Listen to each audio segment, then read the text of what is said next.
Minneapolis Legal Aid and NAACP file a landmark lawsuit known as Holman versus Cisneros. The plaintiffs are public housing and Section 8 residents. Defendants include the Minneapolis Public Housing Authority, the City of Minneapolis, HUD, and the Metropolitan Council. The lawsuit alleges a pattern of concentrating the city's public housing in the inner city and restricting housing location choices for low-income families. Federal District Court settlement says to demolish 770 public housing units, replace and disperse all lost units, and redevelop site of the former projects. The Holman implementation is complicated and painstaking, but it is progressing. It's a story still unfolding, answering some questions, raising more.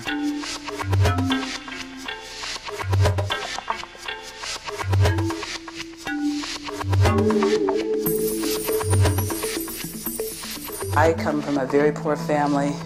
We're so poor we didn't even know we were poor.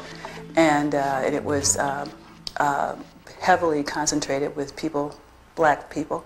And I just never saw anything wrong with living with other people like yourself. There was a time, FDR's time, when well-intentioned people thought housing projects would be good public policy. In the 1950s and 60s, politicians piled more public housing into neighborhoods where poor people already lived. Today's generation of earnest officials is overhauling the whole idea, trying to tear down prejudice along with old buildings. They're trying to put poor people in a better position to be successful. It's tough for anybody to live in 500-unit apartments. Small is better, scattered is better, low rise, lower density, more space, fresh air. The new aims are to integrate poor people instead of isolate them, to improve the quality of their housing, and most importantly, to offer them a choice in where and how to live. I have all letters that I gotten back from the lawyers, legal aid lawyers. The reason we sued was because our clients essentially had been deprived of the opportunity to live in a variety of locations in the metropolitan area because of intentional racial discrimination. The conditions basically that I lived in, like if I didn't take a bath before 8 o'clock in the evening, the water from my neighbors would back up into my tub. As I read the allegations in the lawsuit, that government had taken actions that had systemically cut off poor people and people of color from the rest of the world and had isolated them, I knew that that was a lawsuit that in my heart I couldn't litigate because it was true. It was after the 1994 election where the House had changed dramatically. And frankly, we did not know what was going to happen to housing funds availability. And there was a sense of urgency that we get a settlement while certain resources were available. And HUD was more than eager to sell it, 100 million, and he said 117 million, and we said, well, take it. Although the settlement did call for the demolition of about 770 affordable housing units for low-income people, it provided enough money to replace all those with brand new units. It also provided over 900 certificates, so it was sort of a 2-for-1 gain of affordable housing for lower income families. That, to me, was the essence of the value of the Holman settlement. Folks can argue that the concentration of poverty is bad, and in a perfect world, it's real bad. But in a world where there's not enough housing, in a world where people are spending way too much of their income on housing, in a world where people are having to live in substandard housing, then the last thing you think about is the concentration of poverty. You think more about the ability to live in a house. From the beginning, some critics wondered whether Holman was viable. 88 units of public housing in Minneapolis were set to be torn down today. But they weren't going to go without a fund. It imposed a September 2004 deadline for replacing all 770 of the demolished housing units.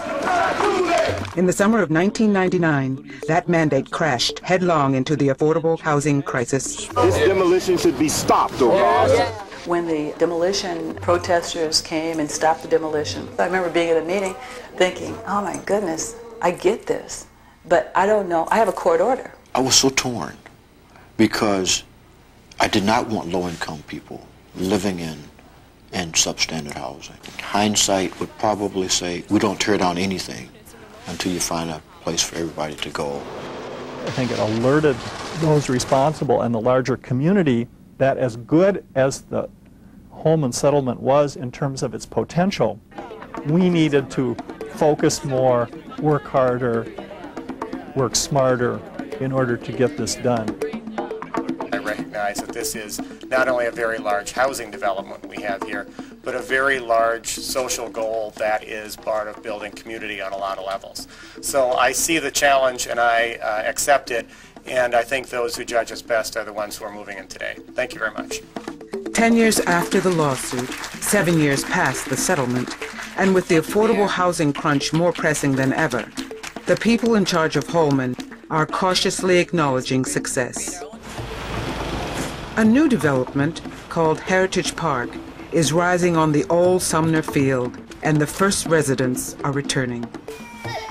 The suburbs are welcoming people from the Minneapolis public housing waiting list, and others relocated by Holman.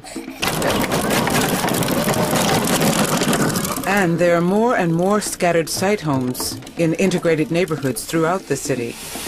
There is skin too heavy. Perry Hodges and his grandson Jarvis were among the last residents to leave the old public housing. Through the MPHA relocation program, Perry held out for what he wanted, this single-family home in a mixed neighborhood. It's in southeast Minneapolis, where Jarvis likes first grade at the neighborhood school. He got friends at school, all colors, you know, but he got certain ones that he really hang with, so it's good for him, you know. She's 3 years old, and she likes to play with me so much. I was offered to go back over in the new partners they're building, but I just don't think I want to go right now. For the first time since disability forced him into public housing, Perry Hodges has options. I believe that all Americans deserve a right to have choice. I think that's what our ancestors worked for, died for, and I believe that that they have a right to have choice. They shouldn't be limited or boxed into any area. The Holman implementation required the removal of 770 public housing units in Minneapolis neighborhoods because they constituted a ghetto. So one goal had to be creating new housing opportunities in a variety of locations. The bottom line is that we're moving forward today. This is a vision for the near north side. We're going to create another neighborhood here, and it's going to also be a great place to call home. As of late spring 2003, 511 new homes have been built or acquired. Another 132 are under construction or acquisition, and there are specific plans to replace the remaining ones. The completed replacement homes include 80 houses in diverse Minneapolis neighborhoods and nearly 400 homes in some 30 suburban communities. These are some of the buildings in the first phase of rental housing. And several dozen homes at the ambitious new development called Heritage Park. So all of these are examples of the streets that connect through into the site that didn't exist before. Heritage Park spans Highway 55, just northwest of downtown Minneapolis. It is rising on the same ground as the old public housing projects. The development will provide 800 new homes for families, more than half of them rental. They will be a combination of public, reduced rent, and market rate. A new 100-apartment facility will be reserved for seniors and assisted living. Heritage Park is an experiment. It was started with a very grand notion that people from many different incomes should come together, that we should not concentrate people in only one part of town. And this is the most grand experiment on that level, certainly in the city. We will also have a Hmong, Asian, and Laotian leasing agent in the office. So if you have any questions, you can come to the office and they will be able to speak to you in your language. Peng Tao and Nao Mua were among the first to return to Heritage Park for orientation. But they hadn't yet decided whether to sign a lease there. Let's do it this way then, okay? We will go over these items, and then after we go and look at the unit, then you sign, okay? If you like the unit. Peng Tao and Nao Mua left war-torn Laos for a Thai refugee camp in 1987 and eventually settled in Minneapolis public housing. In 1992, they left the Sumner Field project for a move further north in the city. I like it a lot, but I need 2 keys. You need 2 keys? That's what he said. That's all? That's not a problem. They feel that this home is the most nice and decent home ever before. What they know a little bit that when we in United States, we will be all kind of colors mixed together. They do know that one have to respect each other, but some people, they just don't care about other people. I don't know how to operate, probably I just use it. So you're going to just wash dishes? The couple, like many touched by Holman, is unsure how things will work out. Oh, there he is.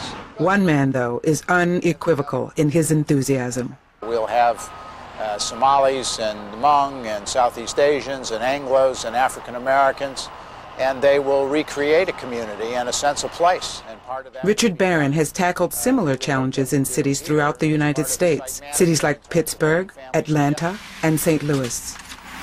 But another kind of architecture has its share of national attention too, and it's coming to Minneapolis's near north side. It'll be dramatic. Richard Baron of McCormack Baron and Associates in St. Louis is a developer. He is also a visionary. In order to really reestablish and reconnect these communities to the rest of the city, it became very important to find new ways to do these kinds of housing developments so that they, in fact, created a mix of both rental and for sale, and ultimately brought in higher income families so that they could be a part of a total community. You can really see that it's a neighborhood with aspirations. 10 to 15 years from now, I'd like to see it be a place that has bike paths and walking paths so people can get between here and downtown and Theodore Wirth Park. I'd like to see the farmers market grown significantly and also tied very much to be a place you can walk very conveniently from Heritage Park. Proximity to downtown, elegant landscaping, quality construction, amenities from parking to appliances. Developers expect these to make Heritage Park one of the city's most desirable neighborhoods. Mom? Huh? I found the spot for the 10 Commandments. I believe I'm going to put it right here. Just one set of plates. I love it because nobody don't know what another person got. We all live down. Somebody could be living next door, got plenty of money, and the person on this side may not have much, but they don't know this here. And I feel like that's a good thing. The neatest thing is the washer and dryer. It's upstairs and it's completely quiet, and also they provide the house with it. That's something I've never seen done before. It just makes good sense to have a washer and dryer, and they're so grateful. And the residents said they were so happy that there was a woman that was in charge of this, that understood how difficult it is, in the winter, in the cold, and you got 6 kids dragging your dirty clothes to a laundromat. The first tenants at Heritage Park moved in just in time for the holidays at the end of 2002. Many of the 200 public housing units will go to people who were displaced by housing demolition and who choose to return. What I hope and expect is that it's going to be like living in other communities throughout the city of Minneapolis, that it's not going to be kind of an isolated place that certain people live, but is really a neighborhood like any other neighborhood that is going to have kind of a mix of everyone who wants to live here will have the opportunity to live here. That we're going to have quality housing, we're going to have a whole new community environment right here, and that I was a part of it. I'm going to be very, very proud and honored to be a part of it. This is my wife. This is my youngest son. And this is Cao Zhang and his family used to live in the Glenwood-Lindale homes. Now they're among the more than 80 former public housing families who've chosen home ownership in both Minneapolis and suburban communities. This is my house. The reason this house belongs to me, I buy from the program they call Habitat Community Program.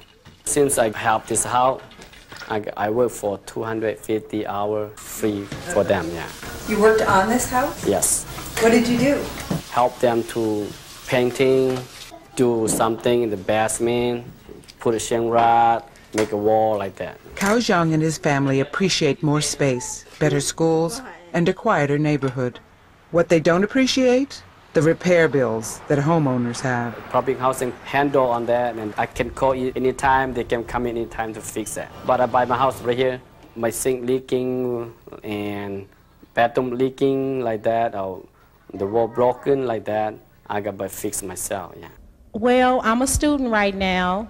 I go to Century College. I'm in the Human Services program right now. I only have one more semester, then I'm going to graduate from there and transfer to Metro, get my bachelor's degree in social work, minor in psychology, and then I'm going to go on to get my doctorate in psychology. That's my long-term goal, to be a doctor of psychology. Though it's still a hard, sometimes impossible sell in many cities across the country, suburban officials here are actually celebrating the affordable housing that Holman made possible. We were developing as a county in Washington County, developing all as high-end housing.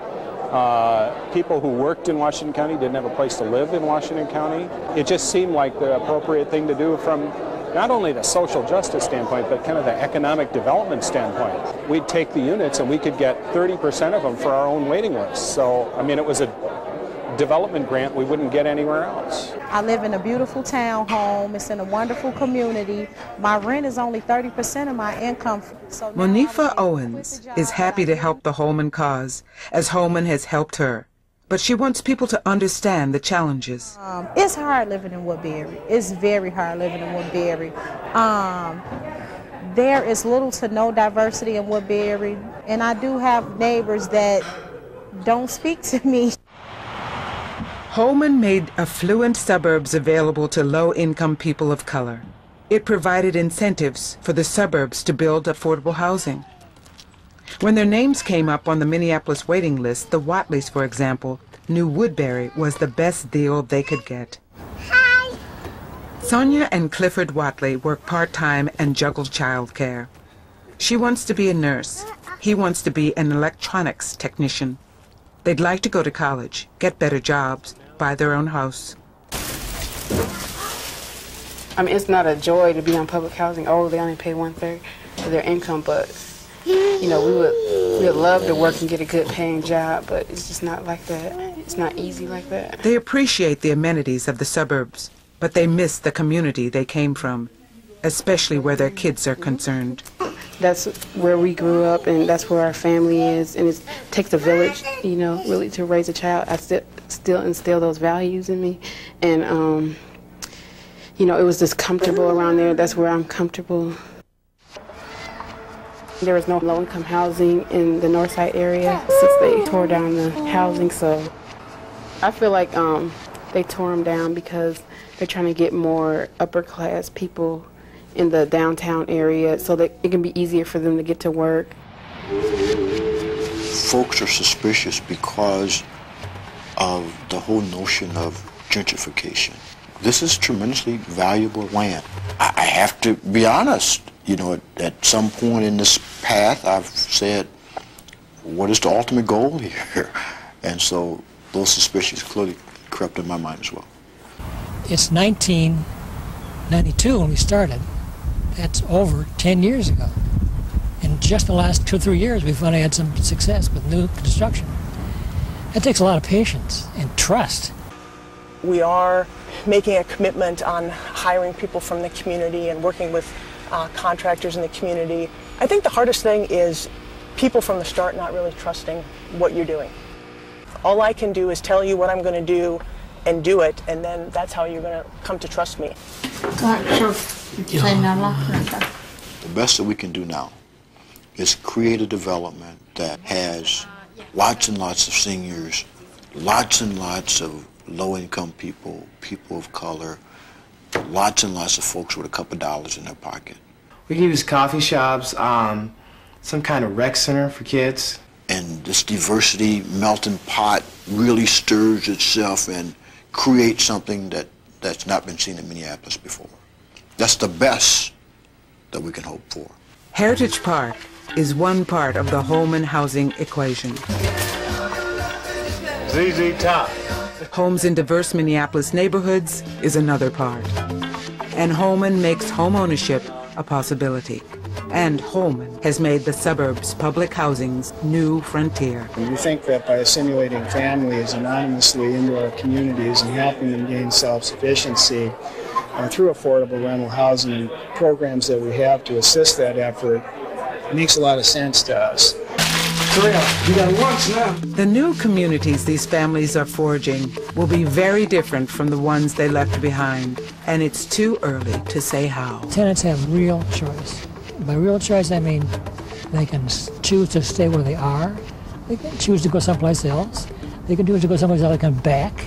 The lawsuit wasn't for everybody. It was for a segment of the population to be treated with respect and dignity, for the kids to be able to go to school and living in a way where they are no longer stigmatized. They don't feel like they're living in a public housing unit, they're doing something bad because they're poor, or they're less than because they're poor. We looked at it in terms of what our clients wanted. Opportunities to live elsewhere, and they wanted better living conditions back on the site, and we think we've delivered on those. I got a beautiful home now. Something I dreamed to have. I never had it. But now, I got it. And I love it.